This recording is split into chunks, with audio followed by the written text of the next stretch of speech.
नमस्कार दोस्तों, स्वागत है आपका मेरे YouTube channel target army exam में। दोस्तों, इस वीडियो में हम बात करेंगे जनरल नॉलेज के बारे में, क्योंकि आपके एग्जाम में 15 क्वेश्चन जनरल नॉलेज से आएंगे और इन जनरल नॉलेज के जो क्वेश्चंस हैं वो हर क्वेश्चन 2 मार्क्स का होता है।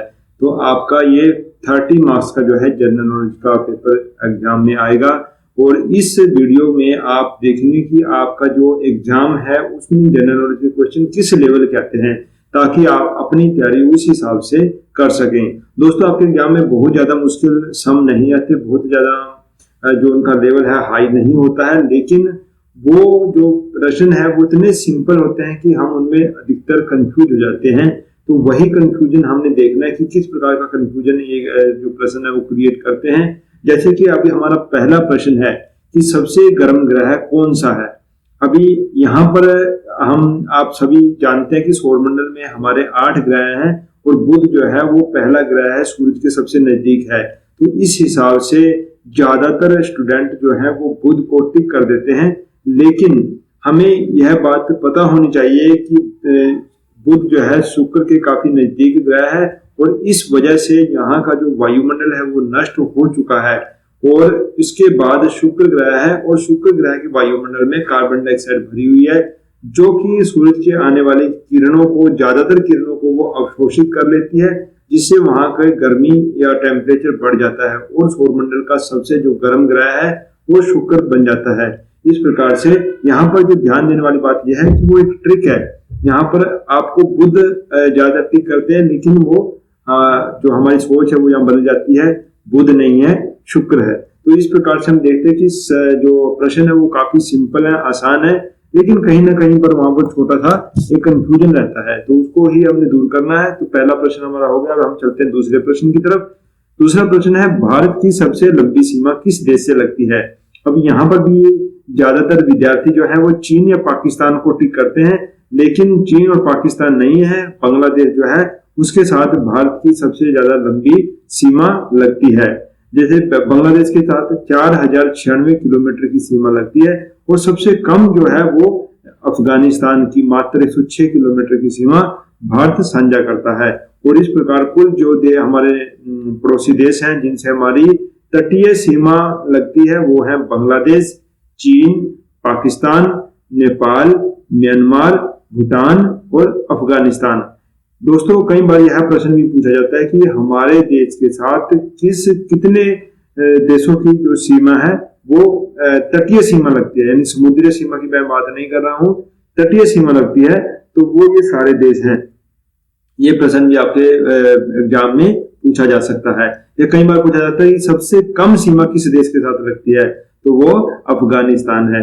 कई बार एक प्रश्न यहाँ पर यह भी बनता है कि भारत कुल कितने किलोमीटर की तटीय सीमा पड़ोसी देशों के साथ साझा करता है।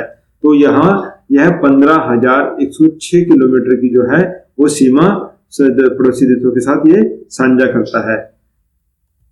तीसरा प्रश्न है, कोलकाता किस नदी के किनारे स्थित है। गोमती, हुगली, सरयू, गोदावरी। तो इसका राइट आंसर है हुगली नदी। कोलकाता जो शहर है वो हुगली नदी के किनारे बसा हुआ है। अगला प्रश्न है, भारत का सबसे बड़ा सड़क पुल कौन सा है।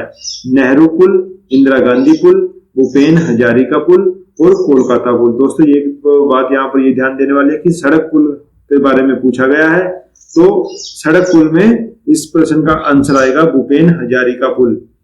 दोस्तों, भूपेन हजारिका सेतु या ढोला सदिया सेतु भारत का सबसे लंबा पुल है, जिसका उद्घाटन 26 मई 2017 को प्रधानमंत्री नरेंद्र मोदी के द्वारा कर दिया गया। यह 9.15 किलोमीटर यानी 5.69 मील लंबा सेतु लोहित नदी को पार करता है। दोस्तों, ये भी यहाँ एक प्रश्न बनता है कि किस नदी पर सबसे बड़ा सड़क पुल बना हुआ है, तो वो है लोहित नदी पर। और किस राज्य में, असम राज्य में।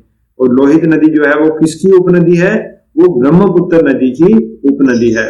दोस्तों, भूपेन हजारिका इसका नाम क्यों पड़ा, क्योंकि भूपेन हजारिका एक बहुत ही प्रसिद्ध गायक हैं असम के, और कुछ समय पहले उनकी मृत्यु हो गई थी।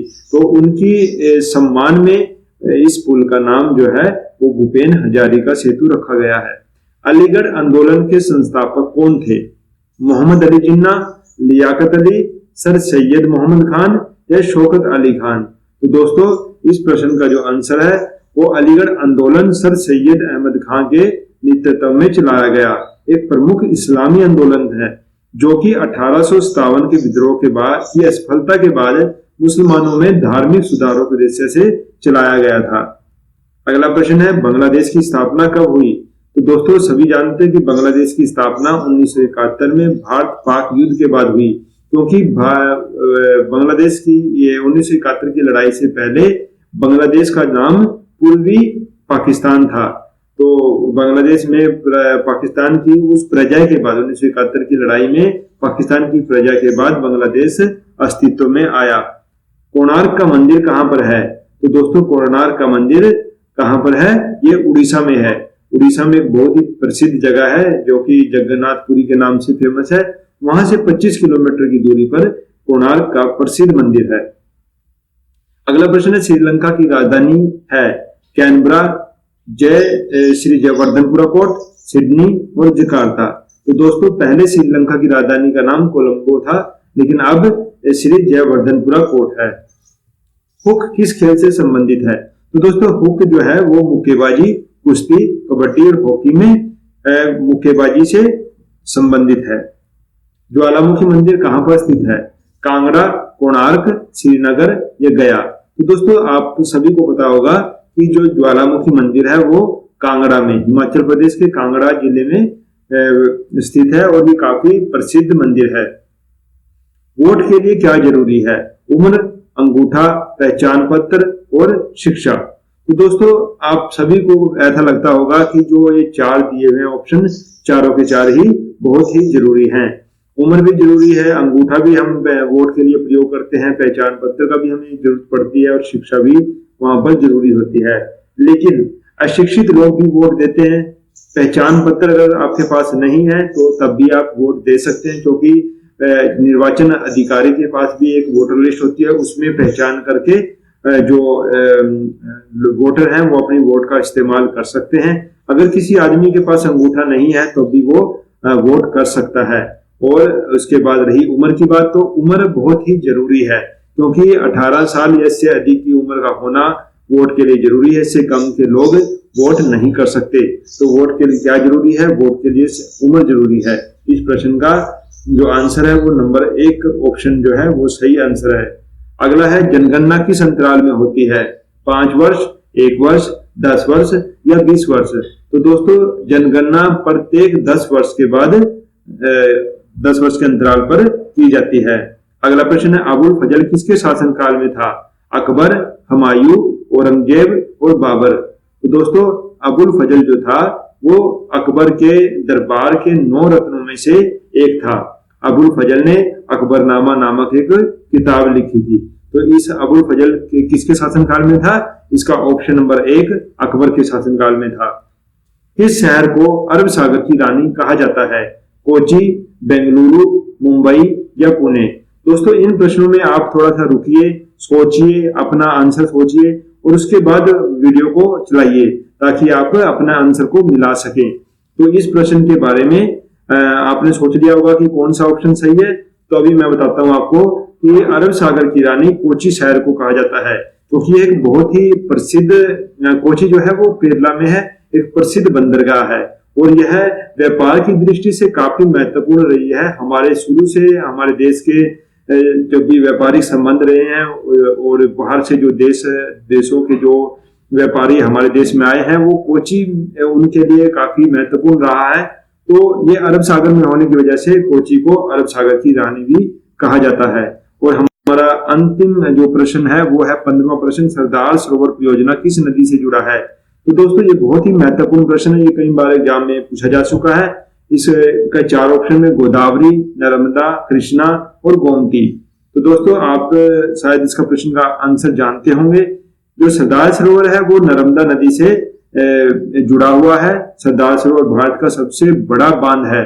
दूसरा सबसे बड़ा बांध है यह नर्मदा नदी पर बना 138 मीटर ऊंचा है। नर्मदा नदी पर बनने वाले 30 बांधों में सरदार सरोवर और महेश्वर 2 सबसे बड़ी बांध परियोजनाएं हैं। इनका लगातार विरोध होता रहा है और ये जो सरदार सरोवर परियोजना है ये काफी समय से समाचार पत्रों की सुर्खियां भी बना रहा है। इस परियोजना का उद्देश्य गुजरात के सूखाग्रस्त इलाकों को पानी पहुंचाना और मध्य प्रदेश के लिए बिजली पैदा करना है, लेकिन ये परियोजनाएं अपनी अनुमानित लागत से काफी ऊपर चली गई। तो दोस्तों, इस प्रकार से हमारे जो 15 प्रश्न है वो यहाँ पर समाप्त होते हैं। तो दोस्तों, यहाँ पर हमने देखा कि हमारे प्रश्नों का क्या लेवल है और किस प्रकार से हमें इसकी तैयारी करनी है। तो मैं आशा करता हूं कि आपको इस वीडियो से काफी लाभ पहुंचा होगा और आपको पता चल गया होगा कि हमें किस प्रकार से जनरल नॉलेज की तैयारी करनी है, हमारा क्या लेवल रहेगा। आगे की वीडियो में मैं और ज्यादा आपके लिए अच्छी चीजें लेकर आऊंगा जो आपके एग्जाम में काफी आपके काम आएंगी। तो दोस्तों, अगर आपने अभी तक हमारे चैनल को सब्सक्राइब नहीं किया है तो प्लीज़ इसको अभी सब्सक्राइब कर दें और साथ में यहाँ पर बेल आइकन को ज़रूर दबा दें ताकि आपको आने वाली हर वीडियो का नोटिफिकेशन टाइम से मिलता रहे। Thank you for watching.